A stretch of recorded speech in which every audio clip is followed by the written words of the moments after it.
परिषदेमध्ये या सगळ्या स्थापना दिवसाचं 45वा स्थापना दिवस आहे आणि त्याचं साजरीकरण होईल ते थोडं माहिती दिलेली होती.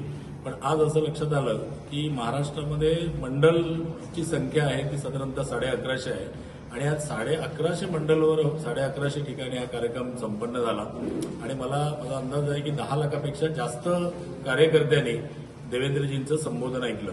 आजचं देवेंद्रजींनी संबोधन करताना किंवा आमचे कार्यकारी अध्यक्ष रवींद्र चव्हाण आहेत, आमचे प्रदेशाध्यक्ष बावनकुळे साहेब आहेत, या सगळ्यांनी मार्गदर्शन, आशिष शेलार आहेत, या सगळ्यांनी मार्गदर्शन करताना सगळ्या कार्यकर्त्यांचं अभिनंदन केलं.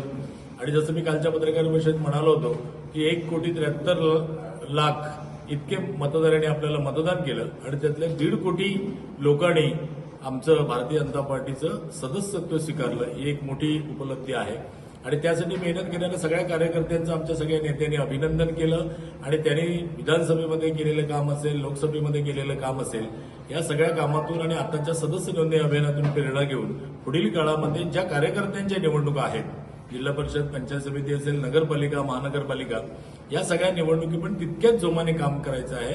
त्यानंतरच्या ग्रामपंचायतच्या निवडणुकी पण तितक्याच जोरामध्ये काम करायचं. याचं कारण असं आहे की आता नेत्यांच्या निवडणुका संपल्या, उरलेल्या निवडणुका पुढील काळामध्ये कार्यकर्त्यांच्या आहेत आणि या सगळ्या निवडणुकांना पक्षश्रेष्ठींचा असा आग्रह आहे की कार्यकर्त्यांना जिंकून द्यायचं आहे.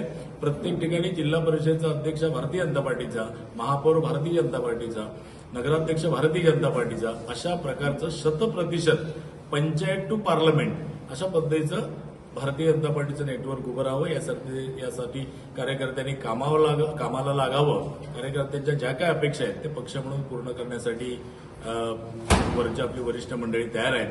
अशा पद्धतीचं त्यांनी मार्गदर्शन केलं.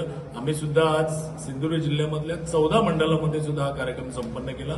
माझ्या सगळ्याच कार्यकर्त्यांनी प्रत्येक ठिकाणी स्क्रीन लावून, प्रोजेक्टर लावून या सगळ्या कार्यक्रमाचा आनंद घेतला आणि त्यापासून प्रेरणा घेऊन जिल्ह्यातही अशा पद्धतीचं काम पुढे चालू होईल. सन्मान्य नारायण राणे साहेब असतील, सन्मान्य चव्हाण साहेब असतील, सन्मान्य पालकमंत्री नितेश राणे असतील, या सगळ्यांचं मार्गदर्शन आणि माझ्या सगळ्या सहकाऱ्यांच्या सोबतीने हाच सिलसिला असाच आम्ही पुढे चालू ठेवू. धन्यवाद.